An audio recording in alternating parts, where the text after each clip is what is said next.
கரெக்டுங்களா நீங்களே?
கல்யாண விஷயம்னா என்ன பண்ணியிருக்கோம், இதுக்கு மேலே என்ன பண்ணணும், உங்களுக்குலாம் நீங்களாம் என்னென்ன பண்ண வேண்டியது இருக்குன்றதை மட்டும் சொல்லிடுறோம். சொல்லிட்டா குத்தமாக சொல்லிட்டு அதுக்கப்புறம் நான் என்ன பண்ண போகிறோம்னு சொல்கிறேன். சரியா? முதல்ல இந்த இடத்துக்கு வந்தோம்னா பகவத் பிரார்த்தனை, எந்த ஒரு பூஜையாக இருந்தாலும் குலதேவதா, கிராம தேவதா, குரு, ஆச்சாரியன் இவாரை நினச்சிட்டு தான் நம்ம ஒரு காரியத்தை ஆரம்பிப்போம். அந்த மாதிரி முதல்ல நினச்சிக்க சொன்னது குலதேவதை, கிராம தேவதைகள். அதன் பிறகு என்ன பண்ணுறோம், குரு பிரார்த்தனை பண்ணுறோம். இந்த குரு பிரார்த்தனை பண்ணிட்டு நம்ம இந்த ஸ்தலத்தில் ரிப்பேத மந்திரங்களை சொல்லி இந்த ஸ்தலமானது சுத்தி அடையணும். அதெல்லாம் சொன்னீங்க, சுத்தமாக தானே இருக்கு, நாங்கள் க்ளீன் பண்ணி வச்சிருக்கோம் அப்படின்னு ஒரு கேள்வி கேட்டேன்னா, தெரிந்தும் தெரியாமலும் அறிந்தும் அறியாமலும் சில விஷயங்கள் பண்ணுவோம். இதுவும் நகை விழலாம், தலைமுறை விழலாம், ஏதாவது ஒரு சின்ன விஷயங்கள் நடக்கலாம். சில பேர்களுக்கு சின்னதாக ஒரு ஃப்ரெண்டு கூட நடக்கலாம், வந்திருக்கலாம். இந்த மாதிரி ஏகப்பட்ட தோஷங்கள் சொல்கிறான். 32 அவதாரங்கள் சொல்கிறான்.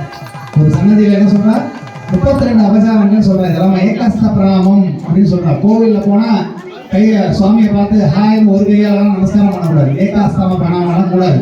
பெருமாகையில் 2 கையால் ஹிருதயாஞ்சலி, பக்தாஞ்சலின்னு பேர். நம்ம பார்த்தீங்கன்னா பக்தாஞ்சலியர்னு சன்னதிகளெல்லாம் இருப்பார். அவர் என்ன பண்ணிட்டு இருப்பாருன்னா, ஹிருதயத்துக்கிட்ட 2 கையை கூப்பிட்டு இருப்பார். அது பேர் என்னது, பக்தாஞ்சலியர். பக்தாஞ்சலி அஸ்தராக இருக்கார். பெருமாள் கிட்ட பணிவான் நின்று சேவிச்சு நிற்கார். அந்த மாதிரி தான் நிற்கிறோம் நம்ம. ஏன் இது நமக்கு வரணும் அப்படின்னு கேட்டால், வீட்டில் இருக்கிற முதல்ல பெரியவாரை நீங்கள் வணங்கணும் அப்படின்னு சொல்கிறோம். என்ன வணங்கணும் அப்படின்னு கேட்டால், மாதா, பிதா, குரு, தெய்வம் கடைசியாக போட்டோம். அப்போ யார் முதல்ல தெய்வம்? அம்மா அப்பா தான் முதல் தெய்வம். இதில் எந்த மாற்றமும் கிடையாது. இது ஏதோ வேற எங்கேயெல்லாம் சொன்னதில்லை, இங்கே தான் சொல்லப்பட்டது. சனாதன தர்மத்தில் தான் சொல்லப்பட்டது. நமக்கு கண்கண்ட தெய்வமாக யார் இருக்கா? அம்மா அப்பா தான் இருக்கா. சரி, இப்போ அம்மா அப்பாவுடைய ரோல் என்னன்னு கேட்கணும்ல. அம்மா அப்பா எப்படி இருக்கணும்னா, நீங்க அம்மா அப்பாக்கள் இருக்கிற இல்லையா, அத்தனை பேரும் குழந்தைக்கு ரோல் மாடல் யாரு? நீங்க தான். நீங்க பெரியவாளை மதிச்சாதான் அந்த குழந்தை என்ன பண்ணும்? உங்களை மதிக்கும். நீங்க பெரியவாளை மதிக்காம குழந்தைகளுக்கு கெட்ட வார்த்தை சொல்லி கொடுத்தீங்கன்னா அது உங்களுக்கு சொல்லிக் கொடுக்கும். அதனால தயவு செய்து நீங்க ரோல் மாடலா இருந்து குழந்தைகளை காப்பாற்றுவோம். அதுக்கு முதல்ல நம்ம என்ன பண்றோம், அதனாலதான் இங்க வந்தாலும் என்ன சொல்றோம், சர்வே தேவா பிரியங்கா சர்வே பித்ருபியா பிரியங்கான்ற ஒரு வார்த்தை. பிதர்களும் திருப்தி அடையட்டும்னு இங்க ஒரு விஷயம் இருக்கு. புரியுதா? எப்ப பண்ணாலும் எந்த விஷயம் பண்ணாலும் குருவையும் தேவர்களையும் பிதர்களையும் நினைக்காம கிடையாது. எந்த ஒரு விஷயமும் அந்த இடத்த சுத்தம் பண்றோம். மந்திரங்களை சொல்லி இந்த ஸ்தலத்தை சுத்தம் பண்றோம். ஸ்தலத்தை சுத்தம் பண்ணோடனே அக்னி புரோகிதம்னு அக்னிக்கு முதல்ல கமிஷனாக ஒரு அக்னி பிரதிஷ்டையானது பண்ண வருது. அதன் பிறகு பெருமாளுக்கு நைமித்திகாராதனம் சொல்லுவோம்.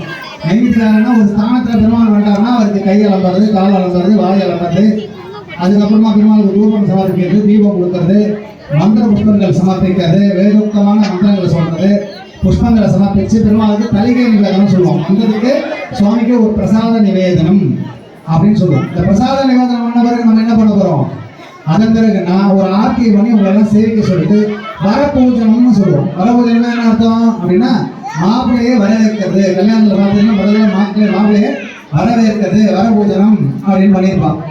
அது என்ன பண்ணுவா, பாலால கலம்பி பட்டால துளசி, அதுக்கப்புறம் என்ன பண்ணுவா, அதை மாமனார் மம்மியாரோ இல்லை மச்சனோட தலை புரோக்ஷனம் பண்ணிப்பார். கல்யாணத்துல இது வேணா முன்னப்பின்ன நடக்கலாம். ஒன்று எங்கே நடக்கணும், மெட்டி போகிறதுக்கு முன்னாடியோ இல்லை தனியாக காசி யாத்திரை முடிச்சவோ நடக்கலாம்.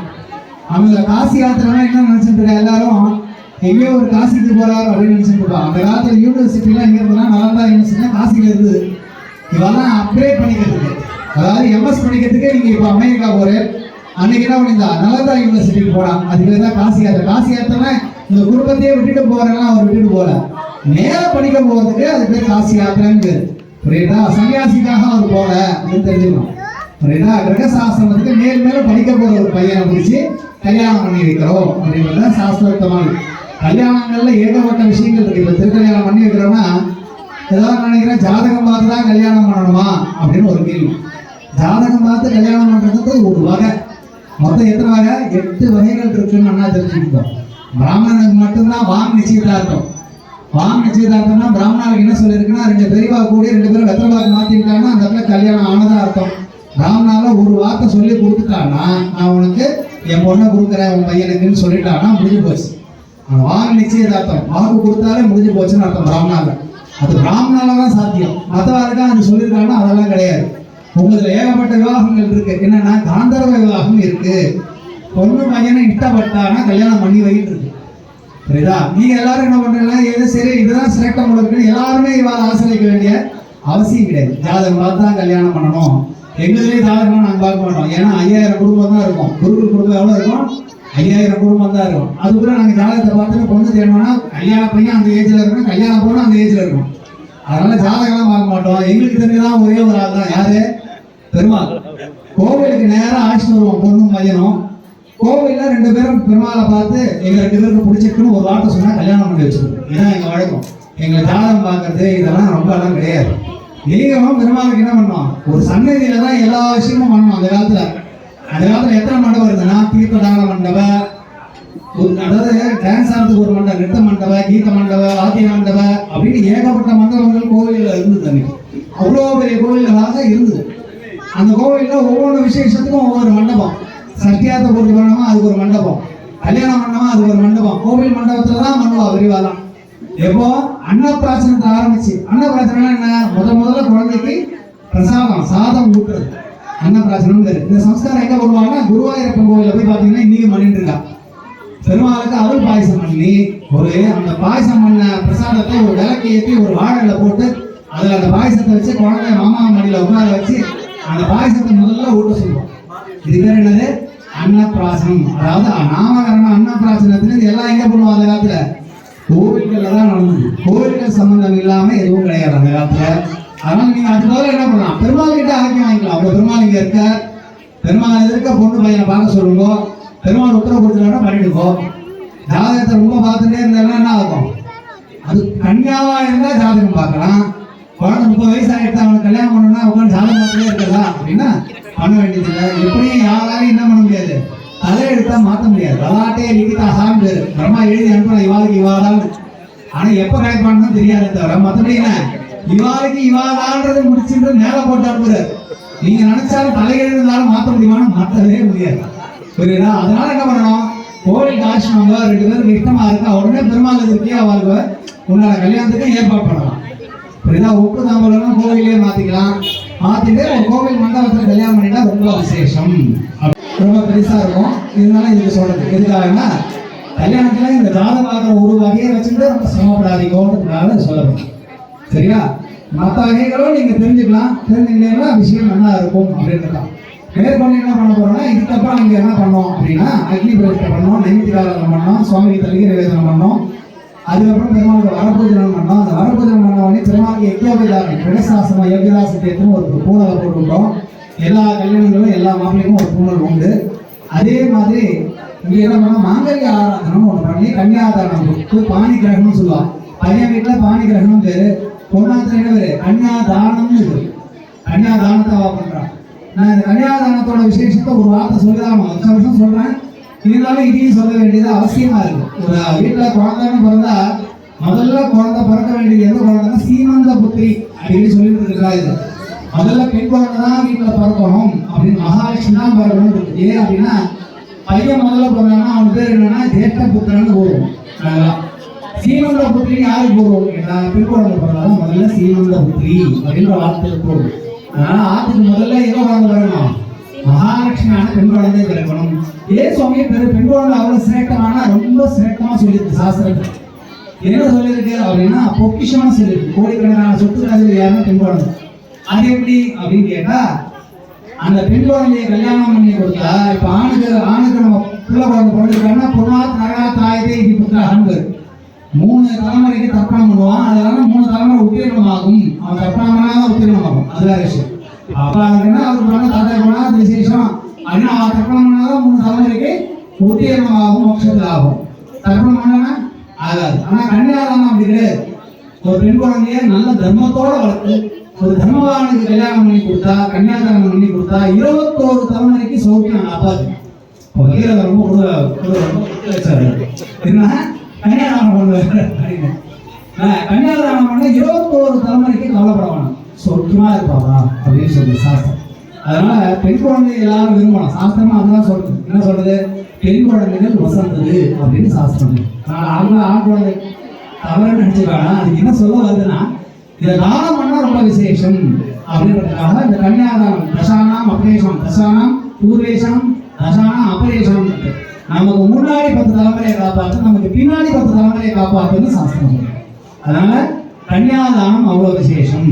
இந்த கன்னியாதானத்தை நம்ம பண்ணிடுவோம். அதே மாதிரி மாங்கல்ய தாரணம் பண்றோம். மாங்கல்ய தாரணம் பண்ணி இந்த ராஜவர்மம் சொல்றோம். கணவன் தீர்காயுஷோட இருக்கணுன்றதுக்காக போரியிடுதல் அப்படின்றத பண்றோம். சப்தமணின்னு 7 அடி எடுத்து வைக்கிறது உண்டு. அது ஏகவிஷதே விஷ்ணுத்வான் வேதம் சொல்லி 7 அடி பெருமாளை நோக்கி எடுத்து வைக்கிறது.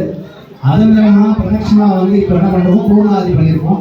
இதுக்கப்புறம் என்ன பண்ண போறோம் அப்படின்னா, வாரணமாயிரம்னு சொல்லக்கூடிய வாசங்களை அவர் சமர்ப்பிக்க தேங்காவை உருட்டிட்டு அதன் பிறகு ஆசீர்வாத பஞ்சாதி ஆர்த்தி பிரசாத விநியோகம் இதெல்லாம் நடக்க போகுது. இதே கிரமம் தான் வருஷம் எதுவும் மாற போறதில்லை. கல்யாண வருஷத்துல நிறைய சொல்லணும்னு தான் ஆசைப்படுவோம். அப்பப்போ டைம் ஆகிடும், வேற எதுவும் சொல்ல முடியாம தான் போகுது.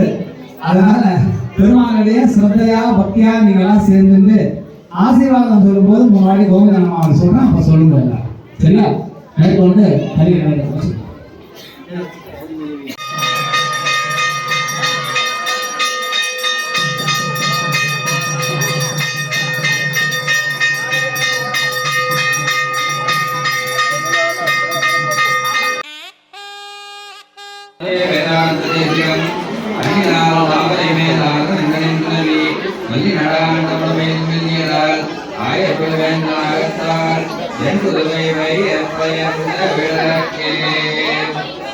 வாரணமாயிரம் தூழவலம் செய்தே நாரணன் நம்பி நடக்கின்றான் என்றது பூரண பொற்குடம் வைத்து புறமெங்கும் ஓரணம் நாட்ட கண்டே தோழி நான் வாரணமாயிரம் ஊழவலம் செய்தே நாரணன் நம்பி நடக்கின்றான் என்றது பூரண பொற்குடம் வைத்து புறமெங்கும் ஓரணம் நாட்ட கண்டே தோழி நாம்